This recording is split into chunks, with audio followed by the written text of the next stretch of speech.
Oh, hello. My name is Trish Bear, and welcome to Monster History, a show where we discover what people really believed about monsters. Unlike the Mummy, a lot of these monsters were not made up by Hollywood, but were actually believed in and feared. Today we're going to discuss vampires, namely the European vampire, and what people generally believed about them. Let's get started. When you think of a vampire, you might think of something like this, or even this. For some reason, modern history has turned vampires into hot, brooding guys who are just misunderstood. But in the 18th century, vampires were very different. A vampire in our time might look like this: pale skin, red eyes, fangs, and sometimes black or dark brown hair. And let's not forget hot. But in the 18th century, vampires had dark blue or red skin. Their eyes could either be red, green, gray, dark blue, or black. After feeding, aka drinking blood, a vampire would turn a reddish color, and then their body would bloat up. That's a pretty different picture than our friend Edward here. Some believed the vampire skin had been sloughed off and replaced with new, healthy skin. This is why vampires are related to the symbol of the snake, because they both shed their skin.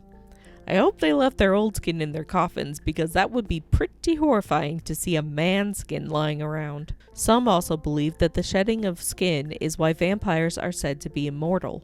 Their nails also are said to fall out and are replaced with new ones.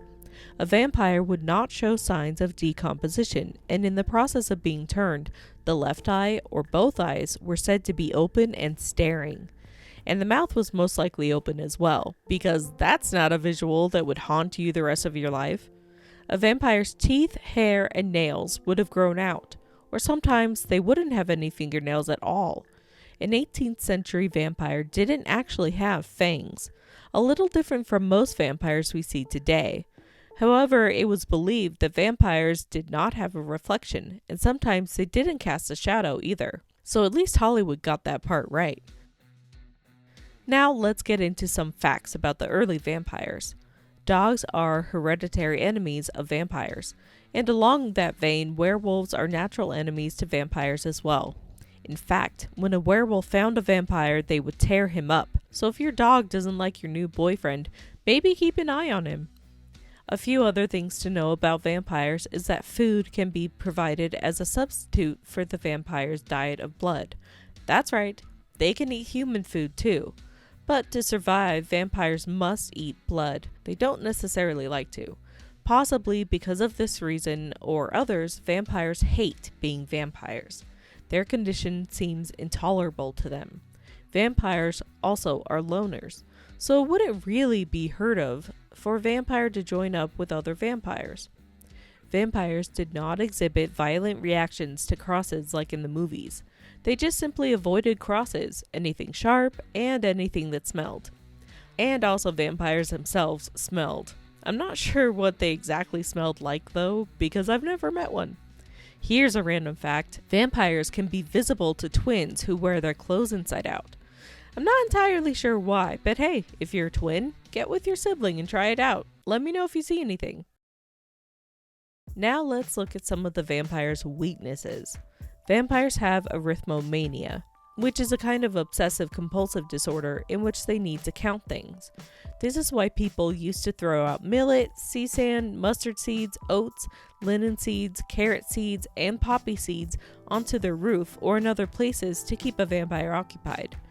The vampire would be stuck counting the seeds until the sun came up, when they'd be forced to go back to their coffin. Poppy seed is best because of the narcotic effect.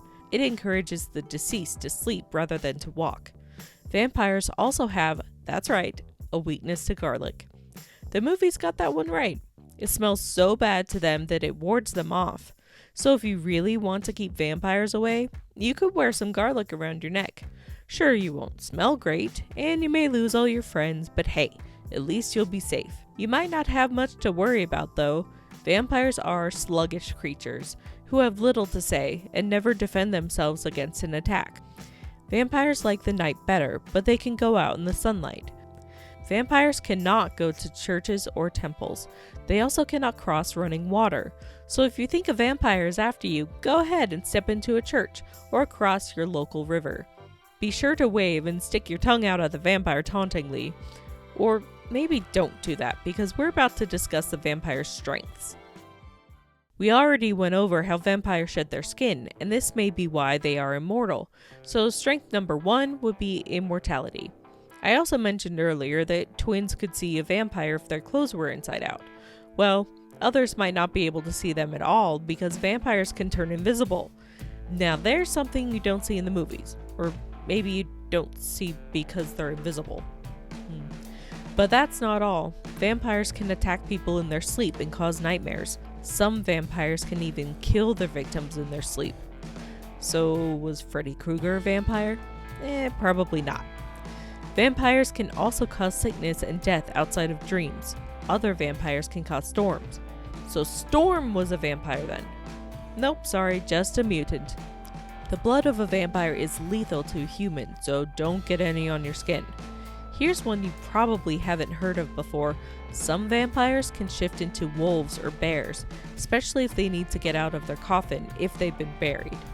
Vampires also have minor poltergeist-like activities such as hurling stones on roofs or moving household objects. So if you think your house is haunted, maybe it's really just a vampire. Although that's not a much better situation. Oh, and one more thing. Vampires don't need an invitation to enter your house. So now that we're all frightened, and I'm just now thinking that I should have gone with strengths first as a bad news first kind of deal, let's get into how to prevent a vampire, or rather, how to prevent one from rising from its grave. If you want to prevent a loved one from rising from their grave, simply bury them deep into the ground and make sure to position them upside down. You would do this so the vampire would never find their way to the surface. Basically, a vampire would claw their way to the surface and get out. So, if you buried it face down, it would just dig deeper into the earth and never reach the surface. It was thought that if you buried the corpse with food, an object like a coin, or kept it from being able to chew, it wouldn't be able to rise up and chew on others. So this was done by putting pieces of metal in the corpse's mouths, so they couldn't chew on anything else. Burying a corpse with an object would prevent vampirism. Also, a vampire will not rise during the winter if it's too cold. Some other things people would do to prevent a vampire from rising would be to place earthly objects like scythes or sickles by the grave.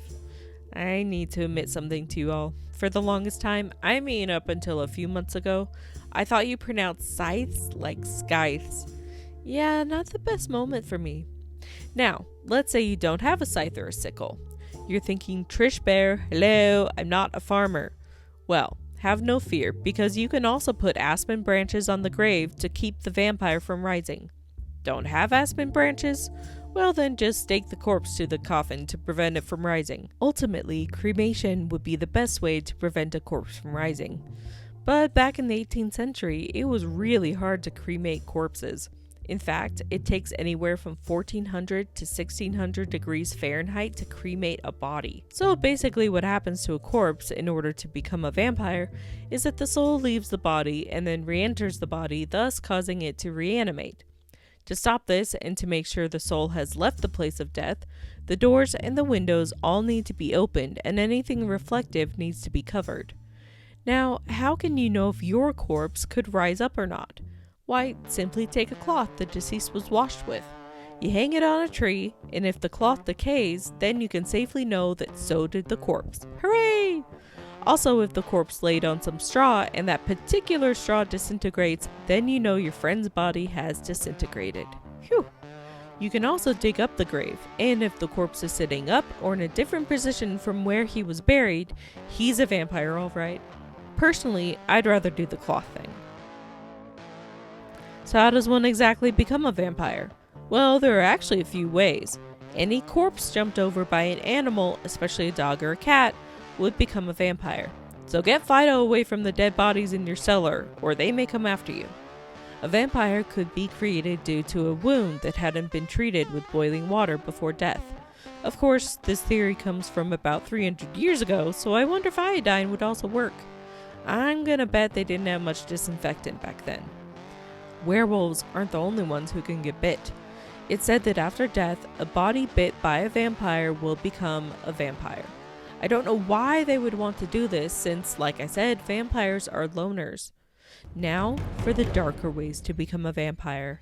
It's said that murder victims become vampires. I don't know if that means all murder victims or just certain ones, but that seems pretty grim. Also, those inhabited by demons or those who led evil lives could become vampires. Those who died insane were also considered to become vampires. In most cases, vampires are revenants, aka people who have returned from the dead, of evil beings, suicide victims, or witches. But they can also be created by a malevolent spirit possessing a corpse. Not a pleasant thought. Here's a weird one. Children born with teeth are destined to become vampires. Is that a thing? Can babies be born with teeth? Let's talk about now how to find a vampire. Unfortunately, the list is short. There only seem to be a few ways you'll know a vampire is close. If you see holes appearing in the earth over a grave, you've got yourself a vampire. You can also throw salt or ashes in a graveyard, and look for footprints later to see if bodies are leaving their graves at night. That's a bit more risky. Also, I'm pretty sure they lock up the graveyards at night. A vampire can also be detected by horses and various other animals. A dead giveaway that you've got a vampire in a grave. A vampire's hand will spring from the grave. Pretty horrifying if you're walking along in a cemetery visiting your old Aunt Bertha and a hand just shoots up out of the grave. Sorry, Aunt Bertha, I'll visit you another night. If in the area there are a lot of deaths of cattle, sheep, and people, that could also mean a vampire's close by. I guess it would be harder to tell nowadays because, like I said, most of us aren't farmers and don't have any cows or sheep. If any of you are farmers and you live next to cows or sheep, be on the lookout for any killings. If you think you've got a vampire nearby, here's how you can ward them off. Go ahead and sprinkle some poppy seeds or mustard seeds on the roof of your house. Your vampire will be too busy counting them to pay attention to you. Or you can head to your local greenery and pick up some garlic, wild rose, and or hawthorn plants to keep them away. The blood of a vampire will keep that particular vampire away from the area. Drink their blood and it will keep that vampire away from you. I'm not sure exactly how that works because earlier I said that vampire blood on human skin will kill you. I guess the safest way would be to just keep the vampire's blood with you just in case. You could have like a trench coat with all these little vials of vampire blood. This one is Vampire Sarah's blood, just in case she attacks me. And this little one is Vampire Daniel's blood, in case he attacks me. How would you get vampire blood anyway? Well, I guess since they don't attack, they're sluggish, and they just stay in their coffin all day, it might not be so hard. If you want a way to ward off vampires that doesn't involve blood or herbs, you can keep sharp objects under your pillow. You can also put the sharp object on the threshold of your house because remember, vampires don't like sharp objects. Ow, so pointy! Let's say you've tried all this and your vampire won't leave you alone, or you're worried for your family. Here's how you kill a vampire. It should be noted that staking a vampire doesn't always work, but try that first before cremation. Usually, a vampire is staked in the heart, but sometimes they're also staked in the stomach. The most preferred wood for staking is ash, hawthorn, or oak wood. Juniper wood will also work. Unlike the movies, when a vampire is staked, they will bleed profusely, and they will move convulsively, but really they just lay there and take it. Another popular way of killing a vampire is by decapitation. In fact, some would cut off the vampire's head and then place it by its feet in the coffin so the vampire couldn't reach it. If somehow the vampire could get to its head, it could still rise, and then it would walk around with its head under its arm. Pretty gross, actually. I'll be like Buffy and prefer the stabby. You can also drive a nail into the vampire's head. Burning a vampire is effective too.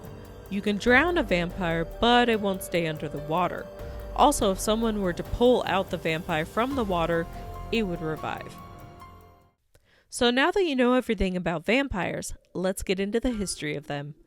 In the 18th century, there were many vampire sightings, and locals were digging up bodies and sometimes staking them. Later, even government officials were sent to hunt vampires. These officials were ordered to dig and stake graves to keep vampires from rising. They also chopped, decapitated, and cremated the bodies thought to be vampires. This vampire panic began in East Prussia in 1721 and in the Habsburg monarchy from 1725 to 1734. This hysteria is commonly known as the 18th century vampire controversy. Basically, locals in these areas were terrified that those buried in graves were reanimated as vampires and killing both animals and people. They were so terrified that vampires were really alive and coming after them that they were staking bodies in their coffins, digging up graves to bury the corpses upside down, and sticking pieces of metal in the corpses' mouths so they couldn't chew their way out of their burial shrouds and coffins. There is still evidence today of corpses buried upside down or with pieces of metal jammed into their mouths. What amazes me most is how the police got involved with the vampire hunt and staking coffins. Can you imagine you and your neighbors just digging up all the graves around you and staking the coffins inside and then freezing when the police showed up? What seems to be the trouble here? Well, sir, the corpses are turning into vampires, and we're out here staking them and putting pieces of metal in their mouths and turning them over in their graves. And then the officer just looks at you and then turns to the other officers behind him and says, "Well, you heard them. Let's start helping these folks out." And then all the police officers just start helping you dig up the graves and staking people. Anyway, the vampire hysteria got so bad that Empress Maria Theresa of Austria sent her own personal physician to investigate the vampire murders. The physician concluded the vampires did not exist. Then Empress Maria Theresa passed laws prohibiting the opening of graves and the desecration of bodies, which ended the vampire epidemics. And then there were legal proceedings against the killers of the vampires by local authorities or their relatives. Yeah, I guess I wouldn't like it if my great aunt Bertha was not only accused of being a vampire, but also her grave was dug up and she was staked through the heart. Now let's look at some other vampires that popped up in history. In 1750, a man by the name of Wolfschläger was a famous vampire whose corpse had been decapitated. Because of the public interest in this, both Wolfschläger and Saint Vibiana have their corpses on display in Germany. Another vampire you may or may not have heard of is Gier Grondo. A group of men went to kill this vampire, but they ran away when they unburied him to find his face was quite red, and it smiled at them and opened its mouth. They gathered their courage and went back to try and stake him with a sharpened hawthorn stake, but it rebounded. Finally, they decapitated him with a hoe. Now there's a vampire who didn't want to die. In Paris in 1937, Eugene Weidmann, a German citizen living in France, was arrested for murder. He killed 6 people. The German murderer became front-page news. He was sentenced to die by guillotine publicly. They drew a symbol of a wolf beneath his head on a spike. Then they burned his body to ash so he couldn't rise again. Most of these facts and lore come from European areas, but here are a few vampires in different countries. In Mesopotamia, there is Lilith and Lamashtu and Giddim. In ancient Greece, there is Empusa and Lamia and the Strix, which turned into the Strigoi later. In ancient China, there's the Qiangshu and the Langxiar and the Penanggalan and the Ponling with the Pelisit and the Beijing. In India, there's the Pishaka and the Brahma Rakshasa and the Rakshasa and the Vatala and the goddess Kali, who is still much loved in India. In Egypt, there's the goddess Sekhmet, who is also a were-creature, and in Nepal, there's the Lord of Death. Sorry for butchering so many of the names. I looked them up to try to say them correctly, but a lot of the videos I came across told me to say these names like I was saying them in English. So what's the verdict? Do you believe in vampires? Or do you believe it's all just a bunch of superstitious nonsense? Either way, it sure was a lot of people who believed in something that wasn't real. And you know what they say, history always repeats itself. Thank you for watching, and if you like this video, please click the hitchhiker button and subscribe. Also, if you would like to check out my comic that showcases these monsters, head on over to Webtoons and look for my comic called Welcome to Bakersfield. I also left the link for it in the information section. A big thank you to Wikipedia for a lot of the information for this video. Also, thank you to Paul Barber and his book Vampires, Burial, and Death for the rest of the information I used. If you want to know more about the history of vampires, I highly recommend this book. It goes into a lot more detail than I did here. I've left an Amazon link in the information section if you want to take a look at it. Thank you again for watching, and I hope to see you next time as we take another close look at a monster.